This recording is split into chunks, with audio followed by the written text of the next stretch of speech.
Who am I selling to?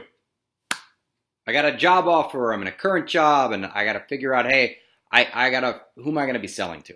Everybody says the same thing. I want to sell to the C level. And you go to any company and you talk to their chief sales officer. Every company will tell you, we need to be selling at the C level. So if you are selling the service of scraping gum off of the concrete, they want to be selling to the CEO. Everybody wants to do it. We're the best gum scrapers. That's why gum scraping is important. There's always a story for it. Okay, I get it. But as a salesperson, what you need to do is you need to understand, one, who you should be selling to, who your best fit. And we'll do another blog on that later. But then two, what product fit towards what level of the organization is most important and most impactful. So we're going to bring up a chart here in a second to talk about it. But the bottom line is, as you're maybe interviewing for another job or even looking at your job and what may or may not have you happy, you have to keep in mind, you have to answer this question. If you truly like selling at the C level, does the product fit up there at the C level? If it doesn't, then there's a problem.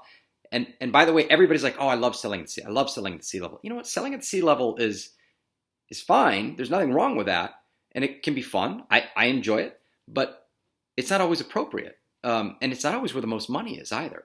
So it depends on really what your goal is. If your goal is happiness and money, low effort, high impact on money, which is usually most salespeople's goal, then selling at the C level may not be the answer for you. If you're more challenge based and you like solving really big problems, then maybe that is where you should be. So you got to kind of figure out what it is. But let's take a look at this graph here real quick, and I want you to understand kind of where selling fits and how you might position. So we're going to look at this graph. And what you're going to see at the very top are strategic, and over here at the far right is the very simple high revenue impact, okay? So your C levels live high and to the right. That's where they live. They are right here. This big fat X is what your C level is, okay? It's got to impact the company strategically. And it's got to be a huge revenue impact for the company, for the C-level to really be involved there. Now, size of the company makes a big difference, right? If it's a 10-man company, then strategic high revenue impact is relative because there's only 10 people in the company.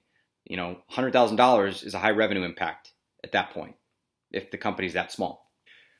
So you've got that manager impact level, okay? So these are not low revenue situations, and they're not always fully tactical. They can have a play in the strategic. In fact, the manager might bring it up to the C level, endorse it over there, and have the C level sign off on it. That a lot of times that's the case. In fact, if you listen to the Challenger sale, they talk about that being a phenomenal way to sell is the managerial impact level sponsored up to the C level. So what you're talking about here is this is probably 80% of sales is sitting at that managerial impact level. It's somewhere between tactical and strategic, and it's not low revenue, but it's that mid-revenue range. And that is where most people are selling today, is at that middle level. Now, again, some of it brings up to the C, okay? And then some of it, and then manager might be the final buy-off on it, but the manager really has a lot of impact on that decision. So you want to make sure that you're selling in a space that's going to have that impact still, that's going to grab the manager's attention, right? What you want to be wary of is something that is very transactional, okay? So now we're down here at the transactional level. So for example, payment processing. Hey, I saw that you had you take payments on your website. Would you consider switching from A to B, okay? That is a very transactional sale. Does it take place up at the C level? It can, yeah. I mean, a small company, C level, web-based company, yeah. But in large companies, it usually doesn't. It's a very transactional thing unless there's a massive strategic reason for it.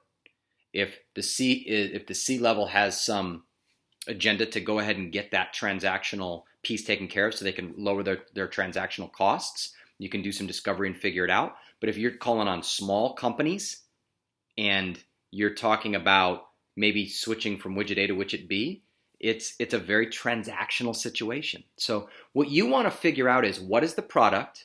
What problem is it solving? Who is it impacting in the organization? How big of an impact is it within the organization? How strategic is it?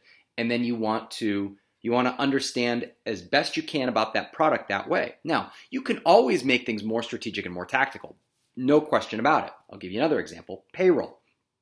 If you're just selling payroll and saying, hey, I'm cheaper than the other guy, I process your checks cheaper, that's a very transactional sale. Nobody really cares that who is processing the checks. What they care about is, are the checks being processed? They want reliability, right?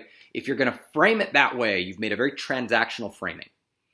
Now, if you say, well, no, this is about more time and labor management and a lot of clocking in and clocking out, and we head over to a lot of construction companies who have a lot of hourly labor, and we understand that that's a major cost with them because their service time is really, they could be selling a service or selling on a project base, and so that's a major cost control center. Okay, now you could be at a C level, certainly at a controller level, but now you could easily be up at the C level of the organization.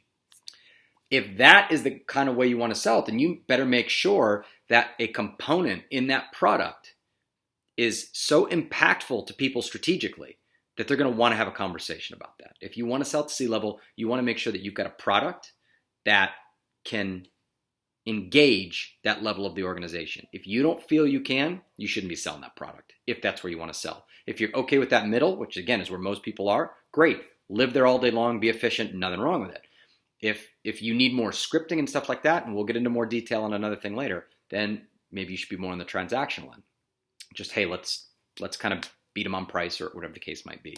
So these are the product actually has a huge impact on what type of level you're selling to. So always keep it in mind if you're looking for another job or considering the one that you're in, okay? And I will tell you, every single company will tell you, C-level product, C-level sale, C. I mean, they got more C's in it than the Russian hockey team had, or the Soviet hockey team had in the 80s, okay? Lots of C's on this thing. But what I'm telling you is, you got to make a determination. If you don't see it that way, if you can't believe that, if you can't be passionate about that, you shouldn't be selling it. And if they want you to sell C-level, which they all do, well, then there you go. Or you can have an honest conversation about, hey, do you really think that this is a C-level sale? So I want to hear your argument. I want to hear why this is going to impact a C-level. And they may come back and say, it's not a C-level sale. We're going to sell to this part of the organization because it's going to go quicker. C-level will buy off. Okay, now you've heard the strategy. That's great. And they're being real honest about how they're doing it. So these are some of the things that in the interview process you want to consider and think about. So I hope that helps you a ton. I will see you later. Thanks for listening. Take care.